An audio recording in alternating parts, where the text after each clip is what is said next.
Hello my beautiful darlings, welcome back to my channel. If you're new here, my name is Andres, and if you're hooked on books and stitches, you have come to the right place.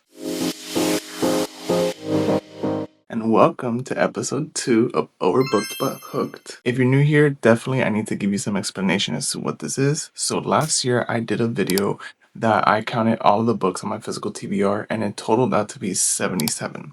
And I told myself I need to take down this physical TBR before I decide to buy any new physical books. Unless it's books that I've already read before, that I haven't gotten an actual physical copy to put in my library. That's the exception of books I could buy, but no new books until I take down this entire physical TBR. So in the first episode, what I did was I just chose 6 books randomly from my little TBR jar right here. And technically I labeled it like a January TBR because, for lack of a better name, there's really no other way to put it. I don't want to just label it as a series name because it might not get the traction that I'm hoping for. But basically I chose those 6 books, and this episode is going to go ahead and show if I read all of those 6 books, and any of those books that I did not read are going to the unhaul pile. Because it just means if I'm not going to get to it now, I'm not going to get to it at any point. So why even keep it? Just let's go ahead and donate it to the next person down and keep this series going to take down these books. So that first episode, if you haven't seen it, I definitely recommend going back to see it just so you could have some familiarity as to how the series is going to go.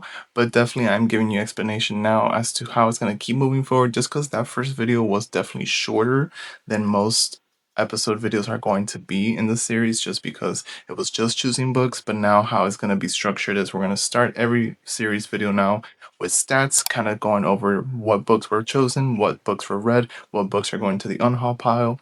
Just a quick rapid fire review on the books that I actually did read, just to let you guys know, and then choose the next books for the next month. So let's get into it. So I'll put on the screen here the 6 books that I chose for the January TBR. Out of these 6, I read these, and then the ones that are technically going to the unhaul pile are 3 currently. So the 2 that I did not read from that list were Shadow and Bone by Lee Bardugo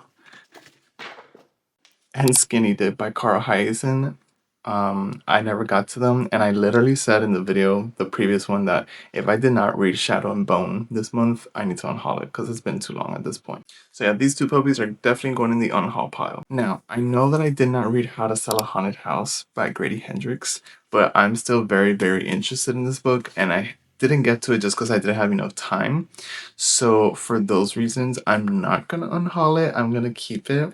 Just because I really do want to read this one, so I'm going to keep it. It's my channel, it's my rules. And then from the books that I read, I'm going to unhaul one of them because it truly was such a waste of time. But it was The Dead Take the A-Train by Cassandra Call and Richard Cadre.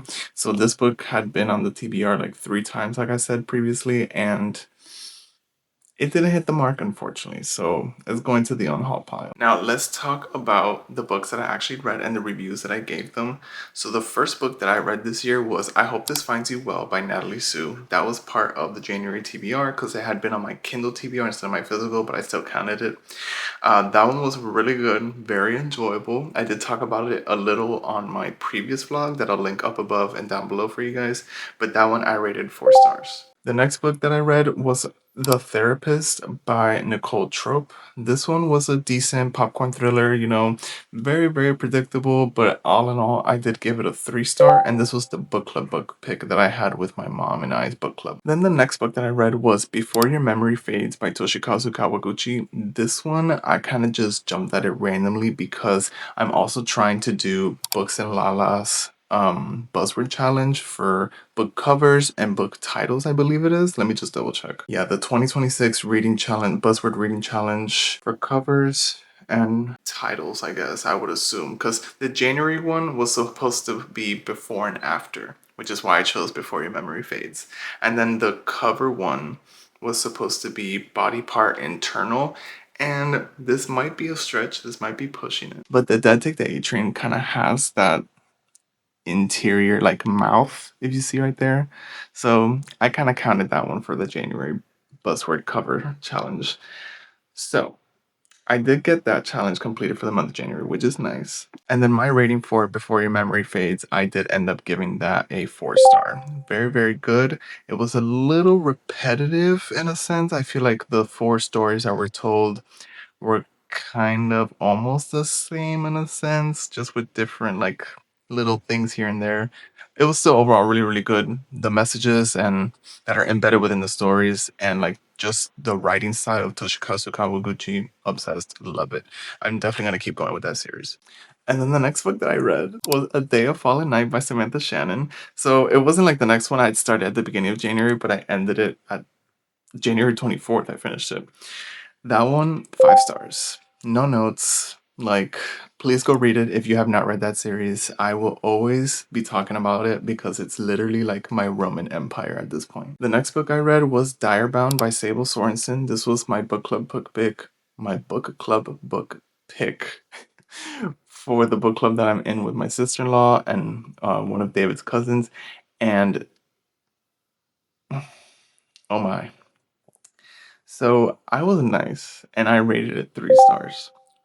But honestly, it's uncanny like how much copy paste it was in the first 50% of another very popular book. I don't want to say the name. I'm not trying to drag the author or the book itself because, the book did pick up and the plot twist of like the last 25% was kind of well worth it. And it does have me kind of interested to keep going with the series. But at the same time, like, I don't know because it wasn't as hard hitting as I was hoping for it to be. I really like the direwolf aspect, but there was so many similarities from other books that I really couldn't see past that, which is why I gave it 3 stars. That's me being nice, I think. And the next book that I read was Remarkably Bright Creatures by Shelby Van Pelt, and this one was a 5 star. Honestly, I really was not expecting to love that book as much as I did, and I read it so fast, and every time that I had to put it down, I was always thinking about it and just ready to go back to go read it again. Like, I think that's why I read it so fast because the story was really engaging. Just the main character Tova and the octopus Marcellus, like the relationship that they built and the little like storyline that was introduced throughout like it followed this specific storyline. I don't want to say it because it's a spoiler, and it's like that's what had me pleasantly surprised and what I loved the most about the book. So that storyline was really, really solid. And I wanted to say at first it was a little predictable, but at the same time, it was so heavy hitting and it like really like pulls at your heartstrings. But yeah, really good book, highly recommend. And to Anna, I believe it is, that not recommended, but told me that I would love it. Thank you so much, because I did love it. And then the last one I read was The Dead Take the A Train. This one I gave it 2 stars. If it wasn't for the first chapter and like the little slim pickings that we got of some horror and gory aspects, that book would have been a DNF for me, unfortunately. It was really hard to go through. If it wasn't for the audiobook, I probably would have not gone through it. All right, so now that we are done with all the housekeeping, now we could go ahead and pick the 6 books for February. Now, I have a 12 picks for 2026, and a lot of them are like really big, major, massive, mammoth books. So outside of the 6 books that I'm picking, I'm adding one of those 12 picks from 2026 into the list. So it's technically 7 books, but from the jar, I'm only picking 6.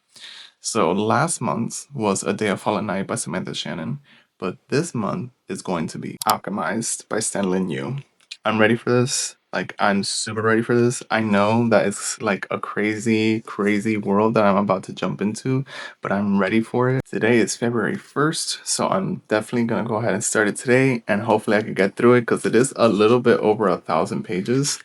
And like you guys saw with A Day of Fallen Night, that one was about 850 pages, and it took me like 22 days to finish. So I'm pretty sure that this one's gonna take me a while too, but I'm freaking ready. I'm so ready. And now, the part that we have all been waiting for. It's time to pick the books.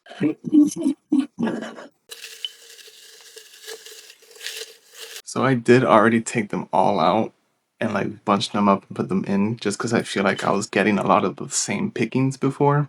But let's see. I mixed it up again. So let's pick the first one.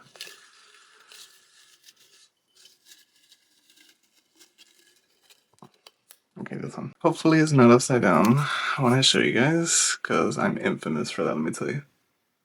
Fake Empire by C.W. Farnsworth. This is a dark romance that I got in a blind date with a book from one of my local indie stores.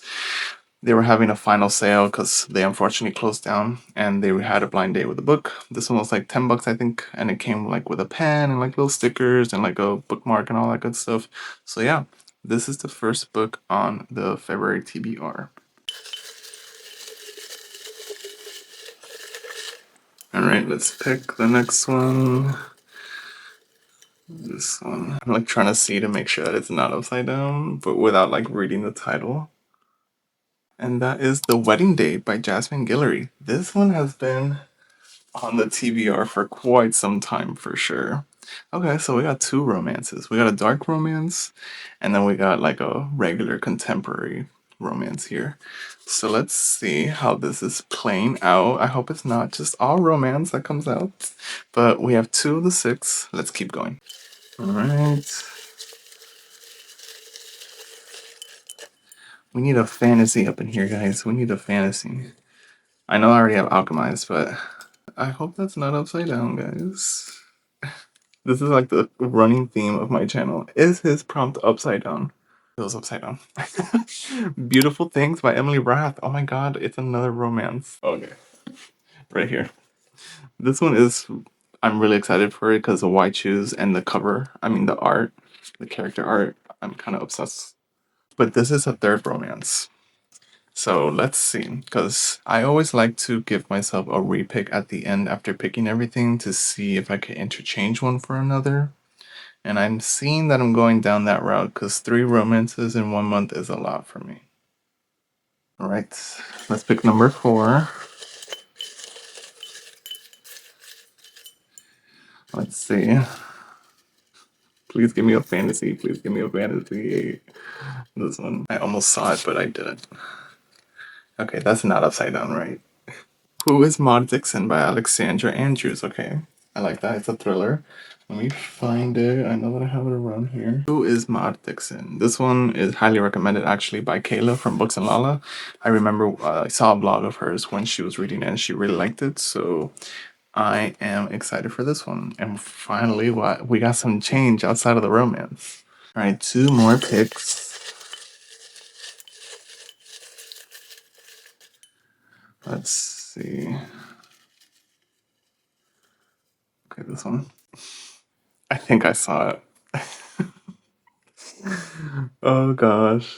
Nights in Rodanthe or Rodanthe by Nicholas Sparks. This is one that's been on the TBR way too many times and I haven't gotten to it. I don't know if the camera's gonna. Yes, does it have a. Oh, there we go. Yeah, this is another one that I've been battling with for a while to read or not.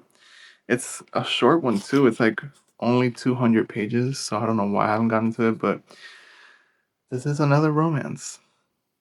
So we have 5 already, right? Yeah, we have 5. We have 1 more. So let's see. Can we just get 1 fantasy? Like, I'm just asking for 1. Like, just 1, guys. Oh my goodness. Oh my goodness. Oh my goodness. Let's go with this one. And that is 2 Twisted Crowns. Okay, this is in my other library. So I have to go get it really fast. Hold on. Okay. I'm excited now. So I've been really looking forward to finally finishing this duology. I read One Dark Window maybe last year in May, I think it was. I'm not remembering, but yeah, I'm ready to get back into this world, finally finish it, because I'm horrible at freaking continuing series. But yeah, that I'm really excited about. So now that we have the 6 picked, I feel like I am not gonna do a repick. Let's do a rapid fire recap on the books that I chose for February. So as you all know, I'm doing the 12 picks for 2026, 1 book from that list each month, and this month I'm choosing to read Alchemized by Sin Yu. Really excited about this one. And then the 6 books that came out from the jar for this TBR takedown. The first one is Fake Empire by C.W. Farnsworth. The second one is The Wedding Date by Jasmine Guillory. The third one is Beautiful Things by Emily Rath. sprayed edges. The fourth one is Who is Maud Dixon by Alexandra Andrews. The sixth one is Nights in Rothanthi by Nicholas Sparks. And the sixth one is Two Twisted Crowns by Rachel Gillig. So yeah, guys, I'm really excited about the TBR actually. I know that there's a pretty heavy set romance in there, but I think it's well balanced with Alchemized and Two Twisted Crowns. And then there's a thriller in there, so that's nice. It's gonna be probably like my palate cleanser. I'm not gonna lie, I'm calling this since now that I think, guys, I think I'm gonna probably end up unhauling Nights in Rothanzi because if I still don't feel gravitated to it right now to read it, like, I don't know. But stay tuned. So make sure to come back at the beginning of next month so you could see my reviews, my stats, and then we could pick March's TBR. And then, yeah, I really hope you enjoyed this video. If you did, make sure to go ahead and give me a like, subscribe to my channel. Make sure to hit the notification bell so you're notified every single time that I post a new video. If you made it this far into the video, go ahead and comment 2 crown emojis for Two Twisted Crowns because I'm super excited to get back into that world and finally finish off that series. And with that, my beautiful darlings, let's get hooked.